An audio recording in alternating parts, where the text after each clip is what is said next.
থানার মানুষ রে, মানুষের যা মানুষের মানুষ না। আমি একবার কাম করি, ভালো কথা, একবার কাম করি।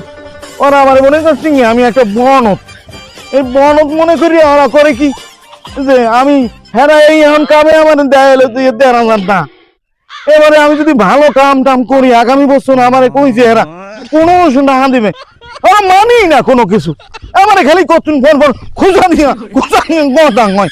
না না কি হয়েছে খালি ১,০০,০০০ কথা কন কি? ওই বলছে আমি কাম করি, আমার ১,৫০০ টাকা বেতন দেয়। কইছে এরা যদি ভালো কোনো কাম করতে পারি ১ বছর পরে আমার এরা ১৫০০ টাকা বেতন দেবেন কইছে। আমার ওরা বলক মনে করছে, আমি কিন্তু হিসাব নিকাশ বুঝি না, মনে করছে আসলে তো ওরা বলো বল না নাকি আপনি ওকে কথাই চাইতেন না। কি হয়েছে? কারণ এবছর আপনি কাম করিয়া যান, এবছর ১,৫০০ টাকা দেয়, ৫০০ টাকা ১,০০০। হ্যাঁ ৫০০ না আর ১,০০০ টাকা। আর সামনে আপনি যদি আরো কাম করেন তাহলে ১,০০০ আর ৫০০ ১,৫০০। হ্যাঁ না বলুন ঠিক বোঝে না। ব্যাংকাই নেই তো, কিছু বলে না। আমার কি সব সময় আমার লাগে